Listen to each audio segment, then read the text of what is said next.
लिए नहीं, खेती करते हैं खाने के लिए, और कमाने के लिए वो मजदूरी करने बाहर जाते हैं। तो इस परिकल्पना को बदलने के लिए जहाँ खेती खाने का साधन नहीं कमाने का साधन हो, ये योजना बना रहे हैं। इसी 3 उद्देश्यों को लेकर अभी तक हम लोग चले हैं। पदयात्रा के दौरान 16 महीने का जो अनुभव मेरा रहा है, इस पर आप जो सवाल करना चाहेंगे आप बिल्कुल स्वतंत्र हैं। अगले 1 घंटे तक आप जो सवाल चाहें आप सवाल कर सकते हैं। मैं अपने अनुभवों को साझा करूंगा, आगे की योजनाओं पर टिप्पणी करूंगा। अभी बिहार और देश में राजनीतिक जो परिदृश्य है उस पर अगर आप सवाल करना चाहते हैं वो भी आप कर सकते हैं। बहुत बहुत धन्यवाद।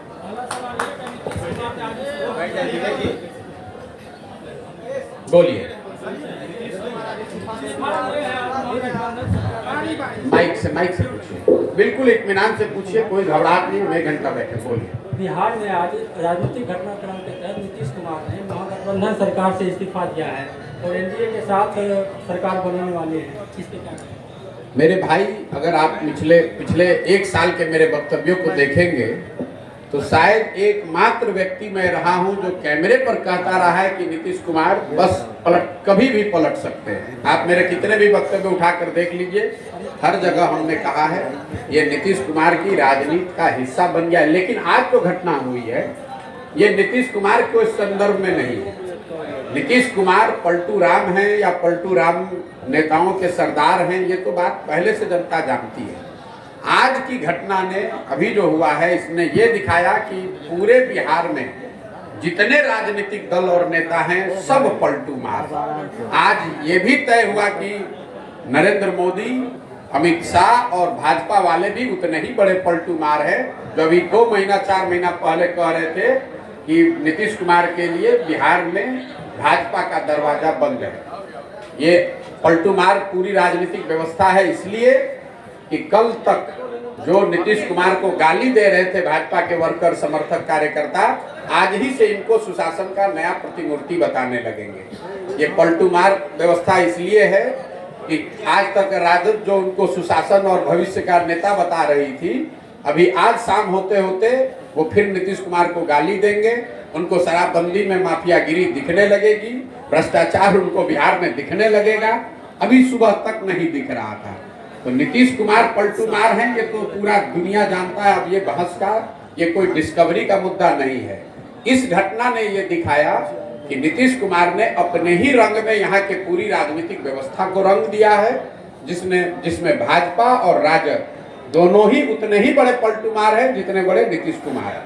आगे सर लोकसभा चुनाव है, विधानसभा चुनाव है, तो ये घटना हुई है, इसका कितना असर पड़ेगा सर? देखिए, लोकसभा के चुनाव के नजरिए से मैंने पहले भी कहा है और कैमरे पर कहा है कि नीतीश बाबू अगर महागठबंधन में लड़ते तो उनको 5 सीट भी नहीं आने वाला था। ये तो लोगों को पता था। और जब हम लोग कह रहे थे तो उनका कोई दल का आदमी चिल्लाता था, अरे प्रशांत किशोर को क्या आता है। ये तो डर इतना है ना, लोगों को पता है। मैं कोई ऐसे बिहार का कोई नेता तो हूं नहीं कि कह दूंगा कौन जीतेगा। अगर मैं कह रहा हूं कि नहीं आएगा 5 तो नहीं आएगा 5। इसी डर से पहले तो भागे, उनको मालूम था अभी खाता नहीं खुलने वाला है तो भागे भाजपा में। अब इस नई व्यवस्था में जरूर एनडीए के नाम पर, मोदी के नाम पर, भाजपा के लहर में कुछ सीट उनको मिल जाएगा। लेकिन इसके साथ ही एक और आपको भविष्यवाणी कर देता हूं, इसकी सबसे बड़ी कीमत इस गठबंधन का भाजपा और उनके दल वाले पे करेंगे विधानसभा के चुनाव में। लोकसभा में नहीं, लेकिन भाजपा को इसकी बहुत बड़ी कीमत चुकानी पड़ेगी आने वाले विधानसभा चुनाव में। क्योंकि जो भाजपा का समर्थक है, जो उनका वोटर है, नेता है, काडर है, आज उसके पास कोई जवाब नहीं है कि आखिर आप जिस नीतीश कुमार को आपने एक बार 2020 में थोपा, तब भी आपके 75 एमएलए थे, इनके 42 थे, आप क्यों नहीं मुख्यमंत्री बने? क्यों नहीं बिहार को सुधारने का जिम्मा लिया? एक बार फिर नीतीश कुमार भागे तो आपने कहा नीतीश कुमार धोखेबाज है, और आज फिर उसी नीतीश कुमार को आप बिहार पर थोप रहे हैं। तो जिस तरह से कांग्रेस और कांग्रेस के नेतृत्व ने चंद सांसदों के लालच में बिहार को 20 वर्ष तक लालू के हाथ में बेचा, इसकी चिंता नहीं की कि बिहार के लोगों का क्या होगा। 10, 15, 20 सांसद हमारे जीत के यूपीए के आते रहे, लालू जी अगर पूरा बिहार लूट कर बर्बाद कर रहे हैं तो कोई चिंता नहीं थी सोनिया गांधी को, कोई चिंता नहीं थी कांग्रेस की लीडरशिप को। वही हाल आज भाजपा के लीडरशिप का है। उनकी चिंता बस इतनी है कि संसद में अगले लोकसभा चुनाव में हमारा 30-35 सांसद जीत कर आ जाए।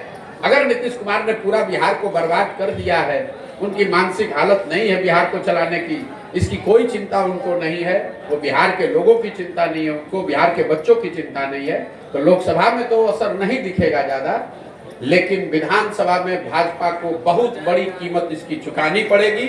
और आप इस वक्तव्य को नोट करके रिकॉर्ड करके रखिए, अगर न हो तो मेरी गर्दन आप पकड़ लीजिएगा। कांग्रेस से आपका संबंध है सर? मेरे भाई ऐसा है कि मेरा संबंध किससे है ये बताने वाले पंडित इतने हैं बिहार में कि बेचारे 1.5 वर्ष से कोई बता रहा है कि मैं भाजपा से मेरा संबंध है, कोई बता रहा है कांग्रेस से है, कोई बता रहा है नीतीश और लालू से है। मेरा संबंध इस देश में ज्यादातर बड़े नेताओं और दलों से रहा है, लेकिन पिछले 2 वर्ष से जब से मैंने वो काम छोड़ दिया, मैंने एक ही संबंध बनाया और उसको निभाने की कोशिश कर रहा हूँ, वो है संबंध बिहार की जनता से।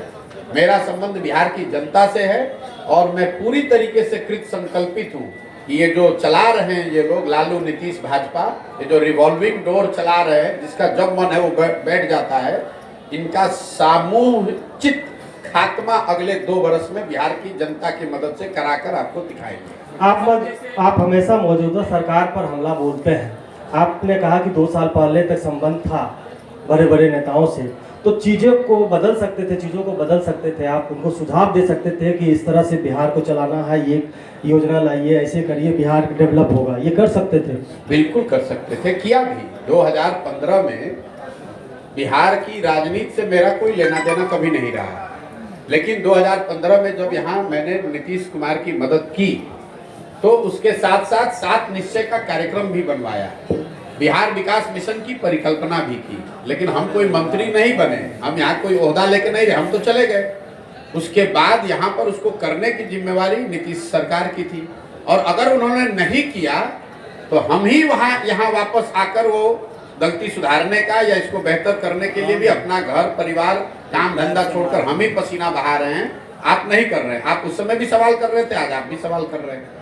हम ही आज आकर अपने जीवन का सब कुछ दांव पर लगाए हैं कि अगर इनको सलाह देने से नहीं सुधरा तो हम खुद उतरकर जनता को सलाह देकर इस काम को करेंगे। चुनावी मोड में प्रशांत किशोर कब आएंगे? बिल्कुल चिंता मत कीजिए, जब समय आएगा मैं चुनावी मोड में भी आऊंगा और आपको उसका असर भी दिखेगा। आपको नहीं दिखा, एक MLC का चुनाव हमने अभी कराया निर्दलीय अफाक अहमद का, आज से 6-8 महीना पहले। उसमें एक ओर से महागठबंधन के उम्मीदवार थे, 30 वर्ष के जीते हुए MLC, उनकी मृत्यु हुई तो उनका लड़का लड़ रहा था, और वहाँ के 5 भाजपा के सांसद लगे हुए थे अपने कैंडिडेट को जिताने में। जीता कौन? जनसुराज समर्थित आदमी। आप इस पर भरोसा रखिए, इतना हमें ज्ञान है कि यहाँ चुनाव कब होगा। जब चुनाव होगा तो आप जनसुराज को, प्रशांत किशोर को चुनाव के मोड में भी देखेंगे और इन लोग का सबका खटिया खड़ा करते हुए भी आप देखेंगे। ये लोकसभा चुनाव में इंडी एलायंस का क्या भविष्य देखते हैं? नीतीश जो इसके सूत्रधार थे नीतीश कुमार, वो खुद चले गए। पहले बात तो आप ये समझिए कि नीतीश कुमार कभी इसके सूत्रधार थे नहीं। ये तो अपने से आप लोग कुछ बिहार के पत्रकार और जदयू के कुछ बड़बोले नेता अपने आप को संयोजक, सूत्रधार, पता नहीं प्रधानमंत्री का फेस क्या क्या बता रहे हैं। आप मेरे वक्तव्यों को पिछले 1 साल से सुनिए। मैं बार बार कह रहा हूं कि पहली बात, इंडिया अलायंस जिस तरीके से बना है, जिस तरह के उसमें प्रयास हुए हैं, मैं ऐसा नहीं समझता